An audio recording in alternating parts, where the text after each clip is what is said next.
You're listening to More Than Steps, the podcast where we geek out on how belly dance works, one coffee run at a time. I'm your hostess, Nadira Jamal. This is part 3 of a multi-part series exploring how to use dimension to add depth to your dancing. This episode can stand alone, or if you want an overview, you can start with the episode titled Dimension. One of our goals as a belly dancer is to add a visual component to the music. And shapes, being a very visual aspect, are one of the best tools we have for doing that. So in this episode, I'm going to introduce 3 different tactics for adding shape: arm frames, body angles, and movement trajectories. So arm frames are how you position your arms.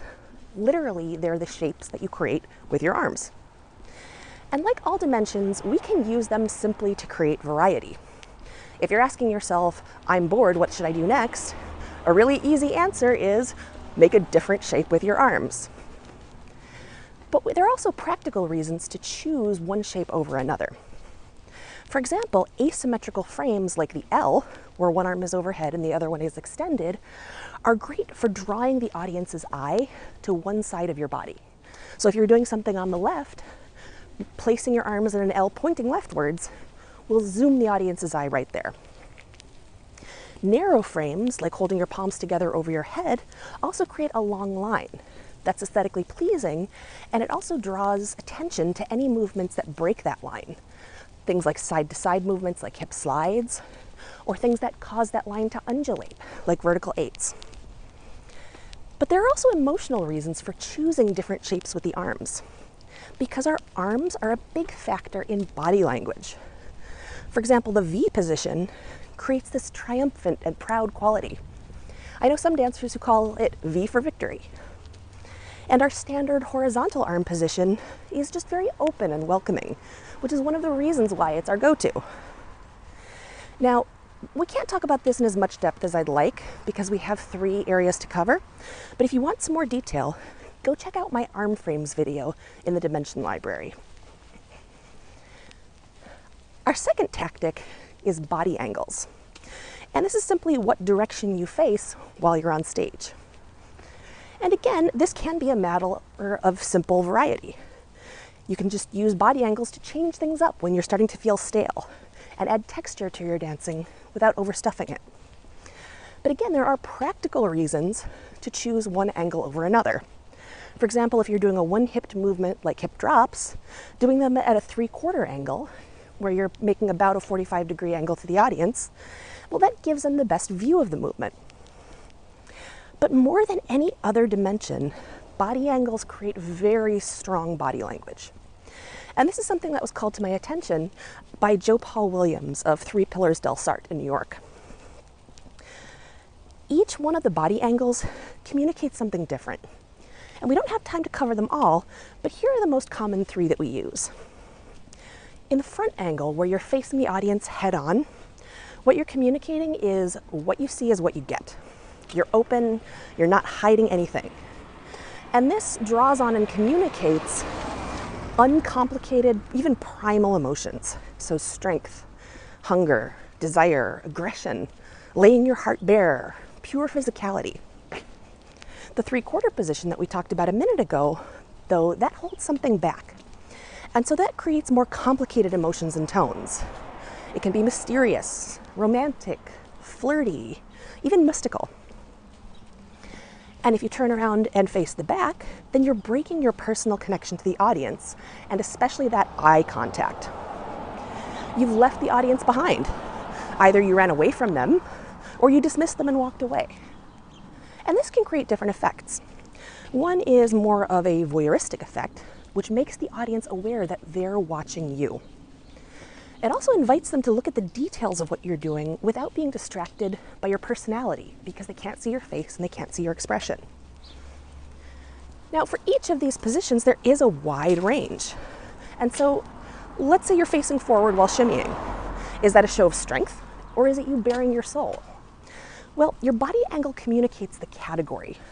Is it what you see is what you get, holding something back or breaking that connection? But it's your expression and your demeanor that communicate the details. So be sure to use those two things together. And our third tactic is a movement trajectory. And these are simply the shapes that you trace with your body while you're moving. You can do curved shapes like circles, figure eights, crescents, and spirals. You can do linear shapes like lines, rectangles, V's. So these are all shapes that you can paint in the air with any body part that you'd like. Your hips, your chest, your arms, even your hair. And once again, we can do this only to create variety. So if you've been doing lots of linear movements, you can switch to curved, or vice versa. Or you can create even more texture by mixing and matching both linear and curved movements within the same combo or section. But like all of the other dimensions, there are also emotional reasons to choose one over the other. Hey, puppy. So for example, curved movements can have this more romantic or mysterious quality in the same way that a 3/4 body angle does, while linear movements tend to be more strong, dynamic, and straightforward.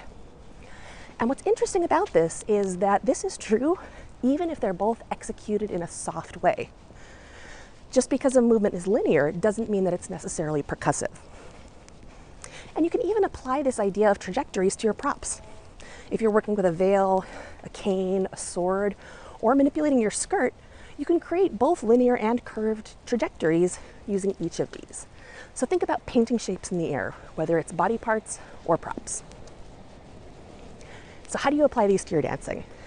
Well, just like with any other dimension, a great place to start is to brainstorm different variations. What different ways of playing with shape can you think of?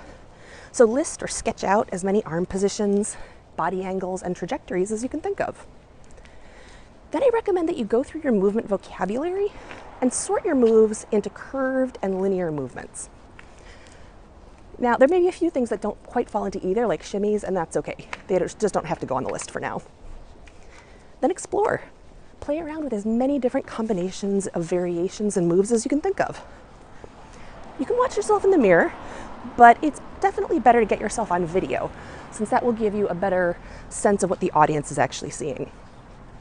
Then notice how you respond to each variation, what you like, and also how each arm pose and body angle change how you perceive each movement. And for extra credit, start watching for how other dancers are using these ideas. Now, the resources I mentioned are all included in the Dimension Library, which is a free collection of resources that I put together to support this series on Dimension. You can get that for free at bellydancegeek.com/dimension-library. And if you like what you've been hearing, please leave us a review on iTunes. It helps us and it helps other listeners find the show. Thanks for listening. For more geektacular resources, visit bellydancegeek.com.